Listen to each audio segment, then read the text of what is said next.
Morning student. जैसा कि हमने हमारे पूर्व वीडियो में देखा कि संधि के हमने 3 भेद निर्धारित किए सामान्यतया, उसमें हम प्रथम भेद के ऊपर अब चर्चा करते हैं जिसका नाम है अच संधि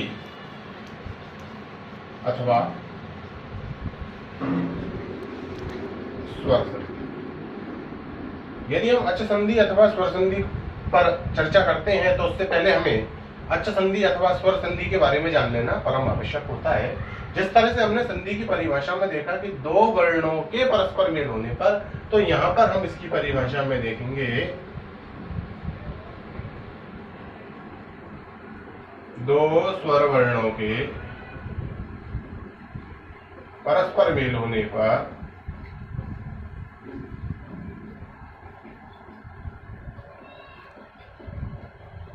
उनके मध्य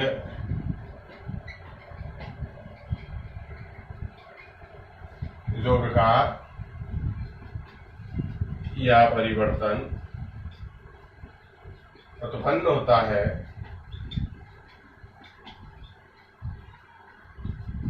उसे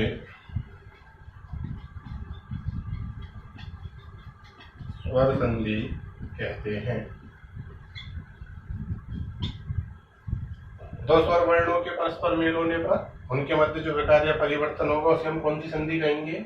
स्वर संधि। इसका उदाहरण भी हम वही ले सकते हैं, रमा प्लस ईश, जो आपको हमने पूर्व वीडियो में दिया था। आ और ई दोनों मिलकर के क्या बने थे? ए।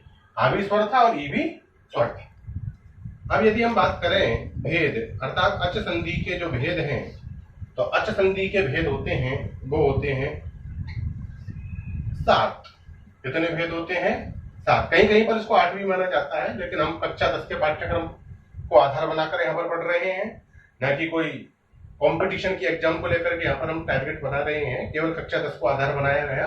अतः हमने इसके भेदों का निराकरण जो किया, निर्धारितकरण जो किया, वो कितना किया? 7। कौन कौन से हैं वो? पहला जो भेद है वो है दीर्घ संधि, दूसरा है गुण संधि, तीसरा है यण संधि, चौथा है वृद्धि संधि, 5वां है हयादि संधि, 6ठा है पूर्वरूप संधि और 7वां है पररूप संधि। इस तरह से हमने इनको उपभेदों को जाना, अर्थात अच संधि के अंतर्गत आने वाली संधियों को हमने देखा।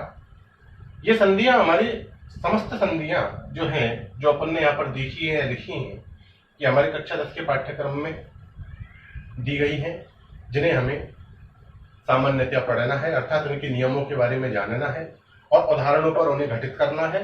और नियम और उदाहरण दोनों को देखते हुए उन्हें बहुत ध्यान से समझना है। तो सबसे पहले हम जो संधि पढ़ने जा रहे हैं उस संधि का नाम है दीर्घ संधि। आप इसका स्क्रीनशॉट ले लीजिए।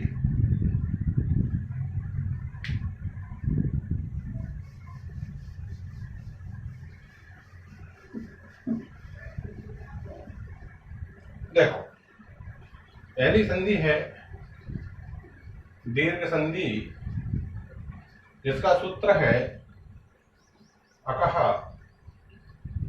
सवर्णे दीर्घः। इसका सूत्र क्या है? अकः सवर्णे दीर्घः। अर्थात जब इसका हम नियमीकरण करेंगे तो इसका जो नियम आएगा वो हमारे सामने क्या निकल कर आएगा? अ या आ के बाद अ या आ जाए तो दोनों मिलकर आ हो जाता है। ई या ई के बाद ई या ई आ जाए तो दोनों मिलकर ई हो जाता है।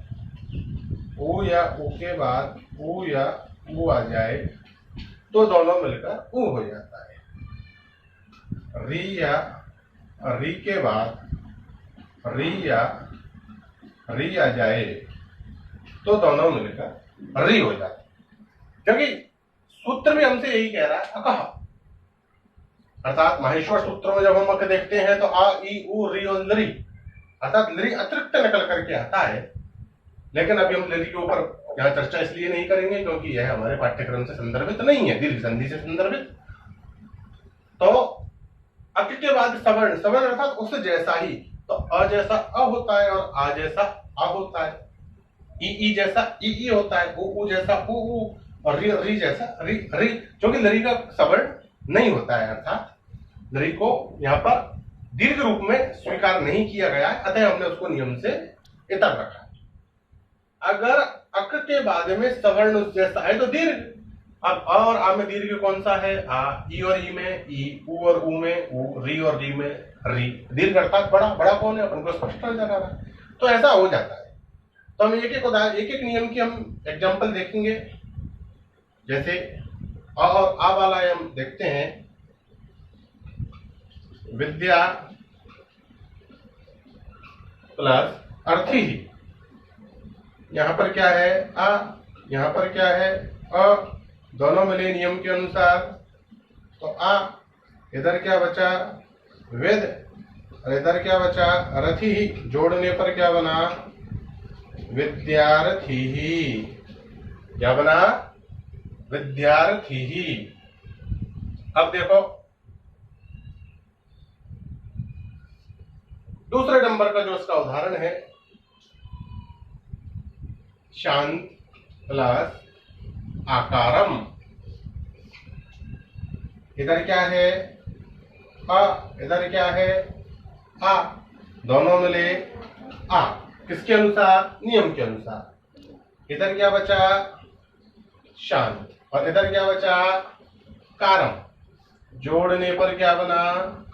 शांताकारम। भगवान विष्णु के बारे में कहा गया है, शांताकारम भुजगशयनम पद्मनाभम सुरेशम विश्वाधारम गगन सदृशम मेघवर्णम शुभंगम लक्ष्मीकांतम कमलनयनम योगी ध्यान गम्यम वंदे विष्णु भवभय हरम सर्वलोकैकनाथम। भगवान विष्णु के बारे में ऐसा कहा गया है। तो शांत है आकार अर्थात चित्त जिनका, वे कौन है? वे है भगवान विष्णु। तो हमने उदाहरण देखा, आ वाले उदाहरण देखा है, विद्यार्थी, शांताकारम। अब इन उदाहरणों में जितने भी अपन जैसे उदाहरण लें, परमानंदम, परम प्लस आनंदम, विश्वाधारम, विश्व प्लस आधारम, आप काफी सारे बिल्कुल नॉर्मल एग्जाम्पल से देखिए। विद्यालय, विद्याधन आलय, हिमालय, हिम प्लस आलय, देवालय, देव प्लस आलय, देवानंद, देव प्लस आनंद, रसानुभूति, रस प्लस अनुभूति। तो कहने का तात्पर्य इत्यादि एग्जाम्पलों को आप इसके भागवत इन नियमों के, इस नियम के आधार पर आप उससे देख सकते हो। इसका जो दूसरा नियम आता है वह है ई वाला है। इस दूसरे नियम के अकॉर्डिंग हम देखेंगे, जैसे हमने कहा सती प्लस ईशः, यहां आपके पास है ई, यहां आपके पास है ई, दोनों मिले नियम के अनुसार ई। इधर बचा आपके पास सत, इधर बचा आपके पास ईशः। जोड़ने पर सतीशः। यहां हमें ध्यान रखने वाली बात यह है, मैं अंडरलाइन कर रहा हूं विशेष तौर पर इस बात को, सती। संस्कृत में हमें सती ऐसा भी प्राप्त होता है, लेकिन संधि में इस सती का महत्व न होकर के इस सती की सार्थकता है, क्योंकि संधि का तात्पर्य है, संधि दो वर्णों के मध्य में तो होती है, लेकिन जो दो पद होते हैं वो सार्थक होने चाहिए।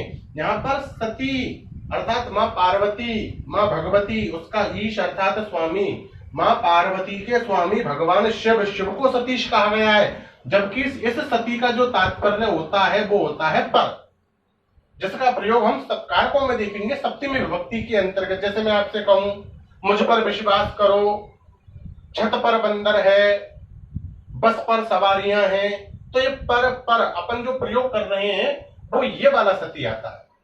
तो यहां चूक ना हो जाए, अर्थात यह सती हम संधियों में प्रयुक्त ना करें। इस सती का प्रयोग केवल कारक, वो भी अधिकरण कारक के तहत किया जाता है, जिसे हम कारकों में देखेंगे। तो सतीशः, यदि हम कहें कपि प्लस ईशः,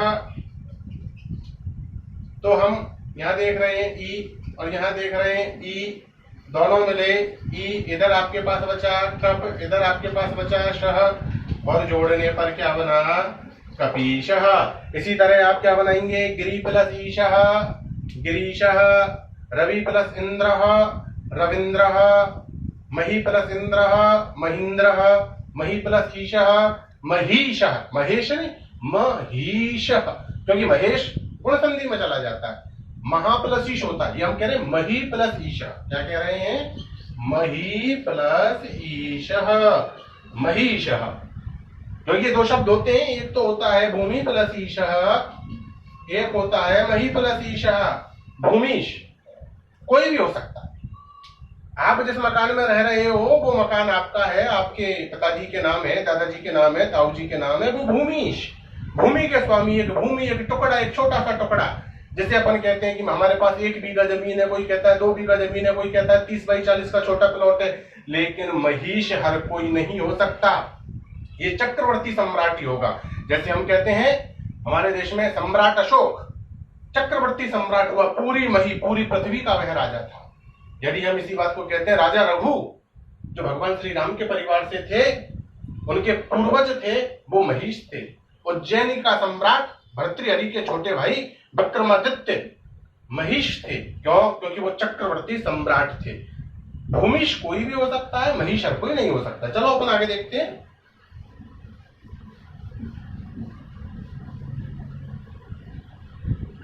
ऊ और ऊ, अब ऊ और ऊ पर जब अपन देखेंगे तो देखिए भानु उदयः, इधर क्या है ऊ, इधर क्या है ऊ, दोनों मिले ऊ, इधर बचा भान, इधर बचा दयः, जोड़ने पर भानुदयः।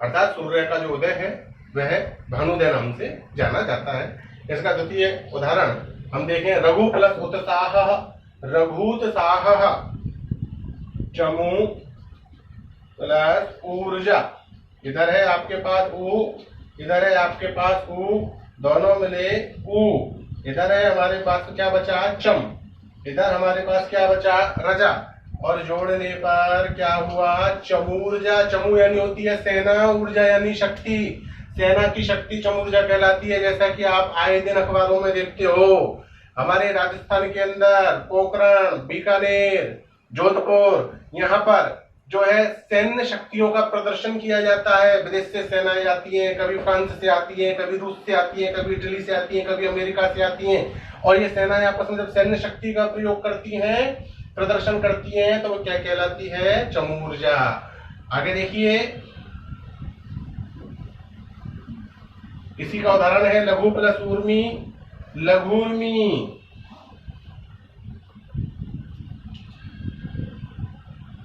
बधु प्लस उत्साह बधूत्साह।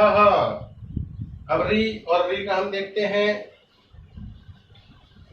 पितृ प्लस ऋणम, इधर है आपके पास री, इधर है आपके पास री, दोनों मिले बड़ा री, इधर बचा आपके पास पितृ, इधर बचा ऋणम, जोड़ने पर पितृणाम।